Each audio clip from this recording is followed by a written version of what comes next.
Yohanes 1 ayat 7 sampai 9 saya beri topik yaitu roh penyesat antikristus. Roh penyesat antikristus ya. Nah, coba kita baca sama-sama. 1 2 3. Sebab banyak penyesat telah muncul dan pergi ke seluruh dunia yang tidak mengaku bahwa Yesus Kristus telah datang sebagai manusia. Itu adalah si penyesat dan antikristus. Waspadalah supaya kamu jangan kehilangan apa yang telah kami kerjakan itu, tetapi supaya kamu mendapat upahmu sepenuhnya. Sebab orang yang tidak tinggal di dalam ajaran Kristus, tetapi yang melangkah keluar dari situ, tidak memiliki Allah. Barang siapa tinggal di dalam ajaran itu, ia memiliki Bapa maupun anak. Ya, saya kira ini sangat penting ya. Nah, ini tentang pengajaran ya. Jadi dikatakan di akhir zaman ini ya akan muncul banyak penyesat-penyesat ya. Penyesat-penyesat yang mungkin pengajaran-pengajarannya yang disampaikan itu enak didengar telinga ya. Enak didengar telinga, tapi kembali saya katakan standar pengajaran kekristenan itu harus kembali kepada Alkitab. Ya, kenapa saya selalu anjurkan ya, saya sama Bunda selalu anjurkan itu untuk baca Alkitab karena standar kita itu di situ ya. Jadi di akhir-akhir zaman ini ya, zaman akhir atau akhir zaman ya, maksudnya di penghujung ya, putaran terakhir ya, banyak penyesat-penyesat ya. Dan kecenderungan manusia itu hanya ingin mendengar yang enak-enak didengar telinga ya, khotbah-khotbah tentang berkat, tapi dia tidak mau mendengar kalau tentang dosa atau tentang hal-hal yang lain. Nah, itulah manusia akhir zamannya. Nah, jadi dikatakan sebab banyak penyesat telah muncul dan pergi ke seluruh dunia ya. Tidak hanya dalam lingkup gereja lokal, tapi bahkan ke seluruh dunia yang tidak mengaku ya. Ini ya. Suatu waktu kamu akan ketemu orang-orang yang akan datang ke rumah atau kamu ketemu di jalan atau di mana yang tidak mengaku Yesus itu adalah Tuhan. Yang tidak mengaku Yesus itu adalah Tuhan. Ya, akan mengatakan Yesus itu adalah manusia. Kamu sedang menyembah manusia. Bahkan ada yang mengatakan Yesus itu hanya nabi. Ya, Yesus itu bukan Tuhan. Ya. Nah, ini hal yang sangat mendasar ya. Hal yang sangat mendasar. Dan saya kira banyak sekali fakta-fakta di dalam Alkitab yang mengatakan bahwa Yesus itu adalah Tuhan. Ya, lewat PA kemarin kalau kamu perhatikan itu baik-baik yang diajarkan kemarin di PA waktu hari Jumat ya. Itu tentang dasar ya. Buat apa kita menyembah dengan luar biasa tapi kalau kita tidak mengaku Yesus sebagai Tuhan dan juru selamat ya. Ya. Salah satu yang dikatakan pada mulanya adalah firman. Firman itu bersama-sama dengan Allah dan firman itu adalah Allah. Tidak ada sesuatu pun yang terjadi tanpa firman.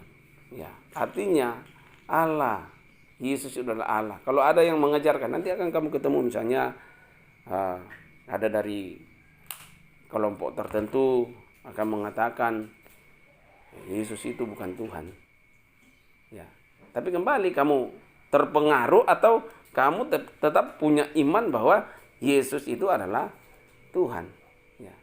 Nah, kalau orang bilang kapan akan ada masanya antikristus akan datang. Antikristus itu artinya artinya berseberangan dengan Kristus. Ya, anti. Ya, antipati, ya banyak anti bocor berarti tidak bocor. Antikristus berarti ya tidak sejalan dengan Kristus. Nah, itulah namanya antikristus. Ya, sebenarnya sekarang sudah banyak sekali antikristus muncul. Ya, nggak usah kita tunggu lagi akan ada masanya. Sudah ada. Ya, orang yang tidak mengaku Yesus sebagai Tuhan, ya, nah itu antikristus.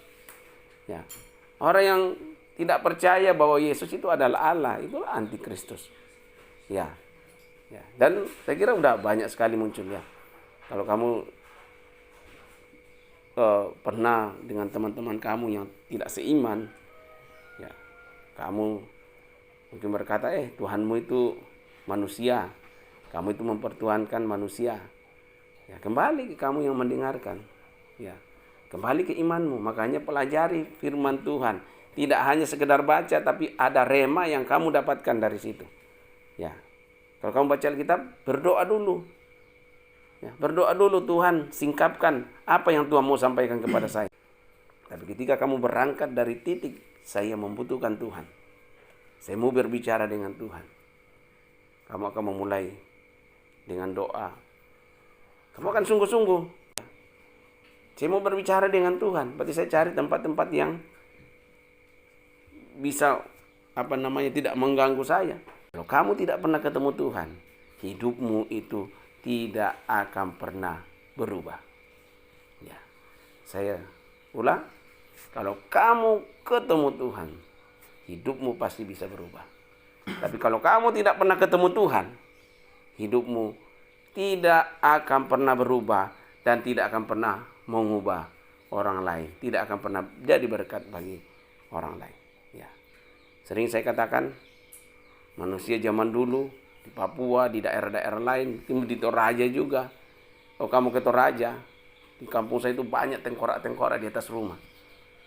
Nah, itu bekas perang. Ya, bekas perang. Dan dulu kalau orang menang perang, ya perang antar kelompok gitu kan, suku. Ya, dibawa kepala orang sebagai tanda kita pemenang. Ya. Apa yang menghentikan seperti itu? Di Papua orang makan, kalau kamu lihat video penginjilan Don Richardson masuk di Papua. Ya, ada namanya anak perdamaian itu.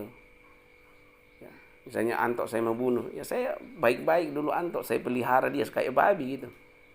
Suatu waktu saya undang datang ke pesta saya. Tapi saya udah rencanakan untuk membunuh dia. Nah, itu namanya paling tertinggi, penghargaan paling tertinggi di suku Sawi namanya.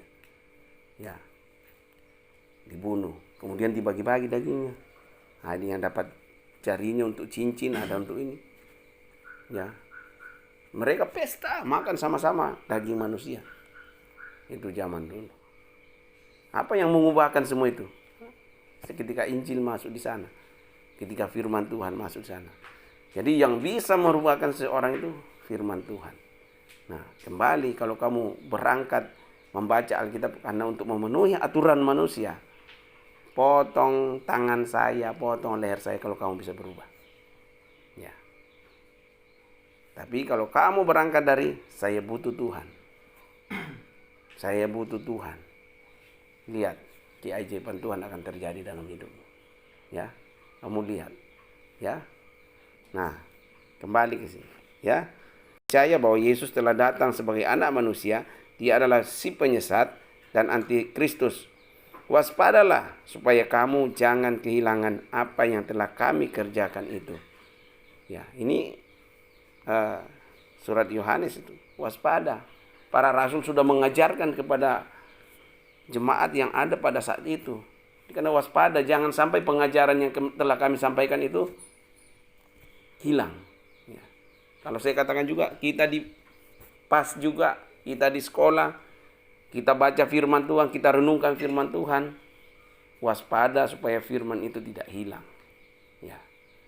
Karena saya katakan tantangan hidup itu bukan hal yang mudah. Dan setan selalu memberi pilihan-pilihan yang menarik. Ya. Kenapa banyak orang Kristen yang terhilang? Karena dasar firman Tuhan itu tidak ada dalam hatinya. Ya. Sama kalau diperhadapkan pada pilihan. Ya. Seperti ya ada teman kita juga. Karena hidupnya sudah susah,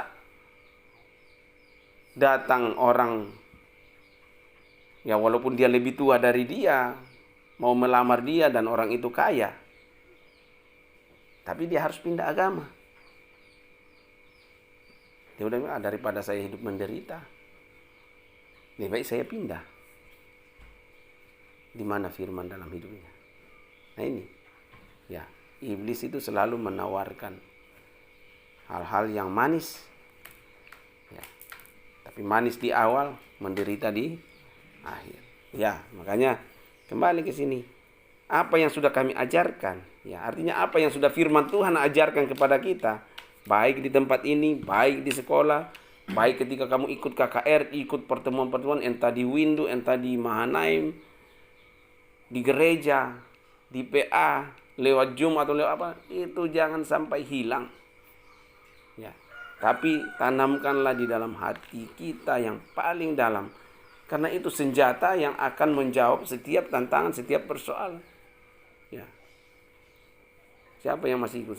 Mungkin Sepri yang masih ikut waktu kita ke Pak Overlindo. Itu salah satu hamba Tuhan yang khotbah itu.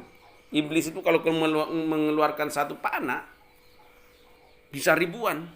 Samsak. Iya, apa? Samsak. Iya. Bisa ribuan keluar. Nah, kalau kita tidak ada perlindungan,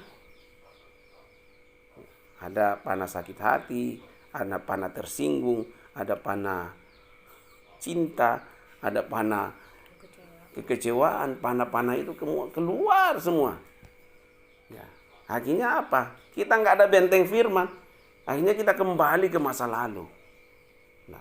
Nah, kita sudah tahu kita bucin, contoh ya. Kita sudah tahu kita bucin.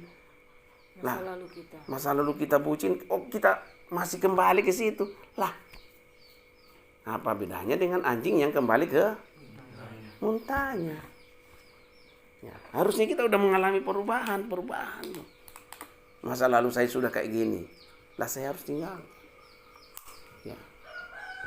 Contoh siapa? Saya dengar sepintas, saya nggak ikutkan kemarin. Siapa kesaksian itu? Kesia ya. Apa kesaksianmu kemarin? Kesaksiannya Kesia masih ingat nggak? Tentang apa? Kenakalan remaja. Bucin juga kan ya?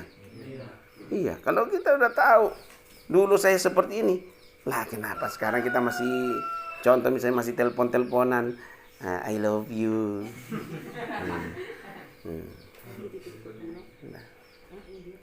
Nah, benar nggak? Nah, kita lemahnya, misalnya lemah saya di cowok, lihat cowok ganteng sendiri.